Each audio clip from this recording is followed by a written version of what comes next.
Matthew Stafford will start Rams training camp doing Pilates or something.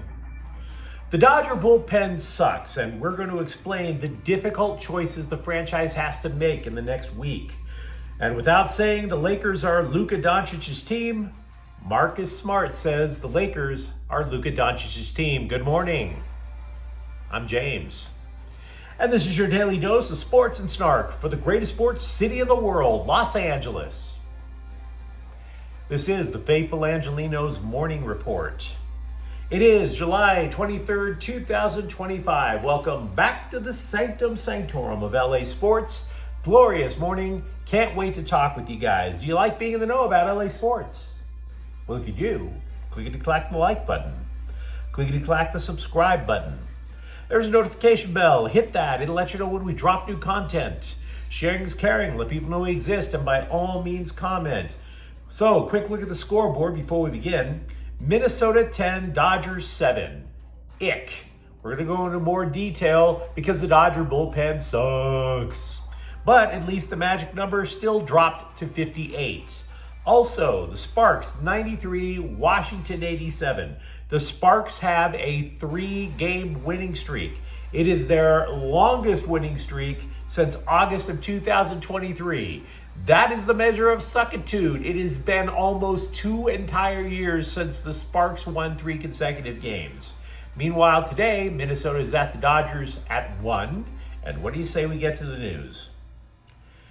Matthew Stafford will not start Rams training camp Thursday as a full participant. Sean McVay said the 37-year-old Stafford, like many older men, has a sore back. And in real life, back pain matters. You can eat a bucket of Viagra, but you're not doing anything with the misses unless your back complies. So, Stafford is limited. He couldn't even join the wife for a Zumba class right now with the back pain. Now, the coach is not playing it up like a long-term issue. It's more like a week before he starts throwing. He's clearly wary of Stafford missing a big chunk because, after all, that happened back in 2022 with a spinal bruise. Yikes. And it's not his only time with back pain. Stafford dealt with back pain. He had fractured vertebrae for 2 seasons in Detroit. So, putting him off to the side, it's a smart idea. It's just something to keep an eye on. Now, where it could make an impact with the Rams, and this is kind of micromanaging, I suppose, is the rest of the quarterback depth chart. We believe Jimmy Garoppolo has nothing to worry about, right? Maybe?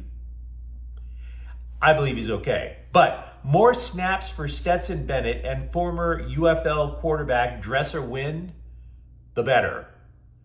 I'm not a fan of Bennett. Made that perfectly clear over the last couple of years. And I also made the mistake of watching the UFL. So I don't mind there being a little competition for third string. Also, Kyren Williams reported to camp without a care in the world, continuing the narrative that his contract renegotiation will just play itself out. Why worry? Don't worry, be happy, move the chains. The Rams will meet with Williams' agent today for a little more chit-chat, punch and pie. Williams and McVay said there have been progress in the negotiations. Could have been a little awkward, in the sense that the Rams have drafted running backs each of the last 2 years. You could argue that maybe the Rams could replace Williams with either one of them, and the offense would keep humming. Maybe, maybe not. Williams was 3rd in the league in rushing last year.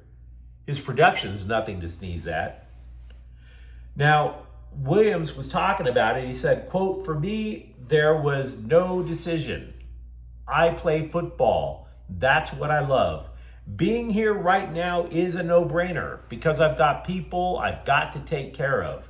Putting my feet on the grass is the only way I know how to do that," unquote. So, no, Williams does not want to give the Rams any drama. He also knows that they are a potential Super Bowl contender. So why muddy the waters? McVay added he does not know if starting left tackle Alaric Jackson will be able to start the regular season. Jackson was diagnosed with blood clots for the second time in his career in June. The guy missed 9 games in 2022 with blood clots, but that was during the season. And he missed 9 games, right? So if the timeline is similar, and I realize no 2 blood clots are alike, not from personal experience, but I would presume no 2 blood clots are alike. If it is another 9 weeks out, you could see why the timelines would make McVay a little hesitant to say anything concrete. Starting right tackle Rob Havenstein should be a full participant in camp. He had both shoulders cleaned out, whatever the hell that means, in the offseason. So lots of Rams news to discuss. Let me know what you think, of course, in the comments thread. Last night, boos rained down on the Dodgers as their bullpen continued to suck. The question with the Dodgers bullpen is not do they suck, it's how much do they suck. The intensity of the sucking is what's up for debate. And it's not going to get better anytime soon because, as expected, closer Tanner Scott was placed on the 15-day injured list. Right now, they're calling it elbow inflammation, that his ulnar collateral ligament remains intact. And this is although Scott said something is wrong in the forearm.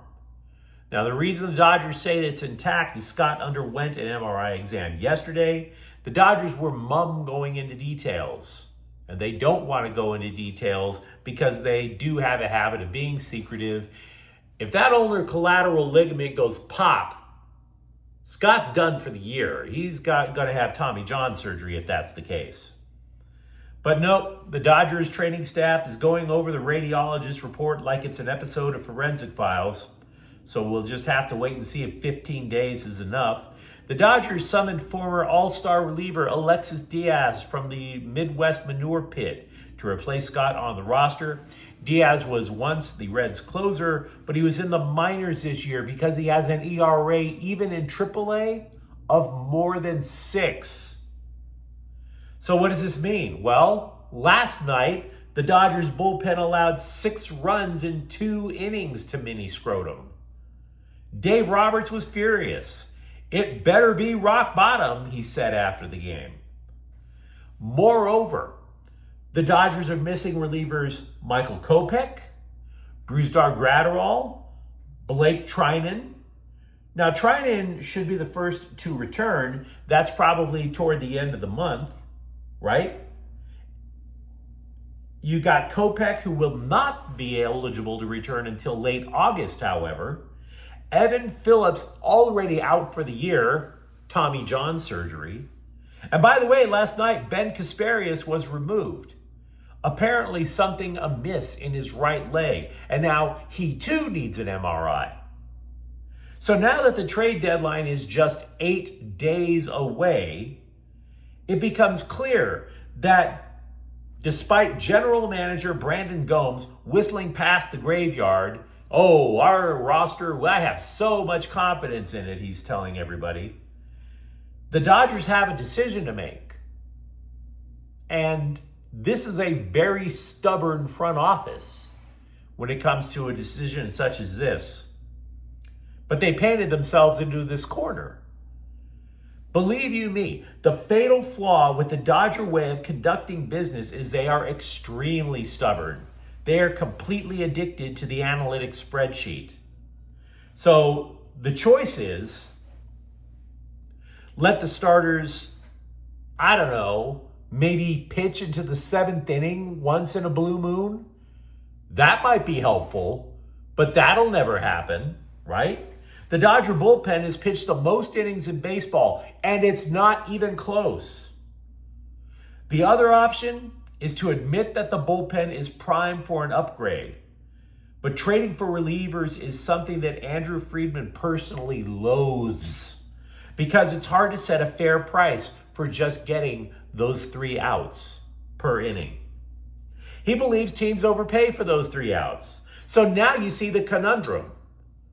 The wager the Dodgers front office now has to make, because at times they're extremely inflexible. Now, the LA Times listed 7 relievers that should be available at the trade deadline by name. And it's really easy to look at those results and say, why not trade for a reliever? Andrew Friedman wins every trade. He's so brilliant, right? But that's not true. Particularly when it comes to, wait for it, the bullpen. Andrew Friedman has overpaid to upgrade the bullpen at the trade deadline. For example, the Dodgers gave up Zach McKinstry for Chris Martin in 2022. McKinstry's an all-star, guys. McKinstry's an all-star now. Meanwhile, the Dodgers added Josh Fields, who struggled in LA for 3 years and was eventually released. LA gave up Yordan Alvarez, who is, you guessed it, an all-star. The Dodgers gave up 2 all-star players for 2 relievers. They overpaid. So then you're like, well, James, what is the price for doing nothing? You've been saying all along the Dodgers are going to make the playoffs, and all of that is true. You can get to the playoffs by being dominant in one facet of the game, i.e. hitting. If you want a comparison, though, what the Dodgers look like, they look an awful lot like the 1997 Cleveland Indians. That lineup was low dead. And so they were full of offense, they had competent starting pitching, terrible bullpen, they lost the World Series to Florida. I don't think doing nothing is an option. The Dodgers have already moved a lot of capital to repeat as champs. They have an extremely uncomfortable decision to make. It probably wouldn't hurt by allowing their starters to go a little longer. The Lakers, as previously mentioned, are Luka Dončić's team now, both in name and in principle. See, one of the knocks that I've heard from people who hate on LeBron James is that he's such a narcissist when it's his team that his narcissism, his boundless narcissism, limits his ability to recruit free agents to come to the Lakers. Now, that's a little bit of a stretch. I don't totally buy that argument. Russell Westbrook stunk with the Lakers, right? But he was Mr. Triple-Double before he came to LA. Who recruited him? You guessed it, LeBron James. But now, well, new Lakers reserve guard Marcus Smart came in part, he said, because Dončić reached out to him. Smart said he was also motivated to show he has a lot left to offer after missing so many games in the last 2 years. So if this guy's a difference maker off the bench, you know who to credit. Something that's kind of curious with the Lakers is Darius Bazley. He gets injured in Summer League about a week ago, and we still have no update. Like, we forgot that the best player on their Summer League team left the court in a wheelchair on national TV, and we were just going to let it go. People who saw the injury were calling it horrific. They were offering thoughts and prayers as if it was a school shooting. And the Lakers, meanwhile, are like, no update? The Chargers held their first practice in pads yesterday. It was their annual 2-day return down to San Diego, which I must say is high-level trolling by the Bolts. Well done. Just well done keeping up that fire of hate from the residents of Slime Diego. I totally approve. Now, the people who attended the practice were left thinking 2 things. 1, who brought the matches and the kerosene so we can burn this Alex Spanos mannequin in effigy? And 2, Khalil Mack just single-handedly destroyed the Chargers offense. Which is true. But let's not go overboard. I mean, sure, the Bolts should be happy that 34-year-old Mac can still dominate, even if it's just practice. But it was against the second team, guys.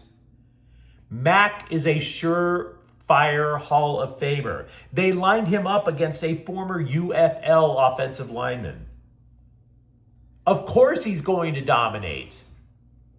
By the way, there were also one-on-ones yesterday. One offensive lineman versus one defensive lineman. Mac this time went up against Joe Alt. Alt won, to be clear. Angel City FC has added center back Sarah Dorsun from Frankfurt in the Women's Bundesliga. Angel City manager Alex Strauss appears to have targeted Dorsun, saying when he managed in Germany, she gave his team problems every single time. Now, she goes against the grain for Angel City in one respect. Angel City wanted to get younger on their roster. They absolutely did. Dorsun, though, is 33. So she's got the tail end of her career right there. You know, you see this story every so often. A player signs a one-day contract because he wants to retire with whatever his favorite team was. And you read that story and it's nauseating every single time. Oh, isn't it so sweet? So-and-so is going to retire. No, it's not sweet. Stop. He's not playing. What's sweet about it? The one-day contract. Now, here is a story, though, about a one-day contract that's a little more useful, a little more utilitarian, but it's every bit as strange. LAFC and Club America of Liga MX have extended a deal to keep winger Javiero Dilrosun with the black and gold for one more day. That one day is Friday. Why? Because LAFC is going to play Portland and they want an extra body. But they only want to do it for one more day because, and this is where it really sucks, Club America doesn't want the guy back. And LAFC are kind of like, I don't know, maybe? But you let me know what you think in the comments thread. Talk to me if you feel a little sense of panic over the idea of Matthew Stafford not being a full participant in Rams practice. And for that matter, how much does the Rams bully suck? And if you enjoyed the content, don't forget to subscribe to Faithful Angelenos. We are talking LA sports every single day here. Thank you for watching. I'm James, and we'll be back tomorrow. Faithful Angelenos is a Kian Corte El Queso production. Take care.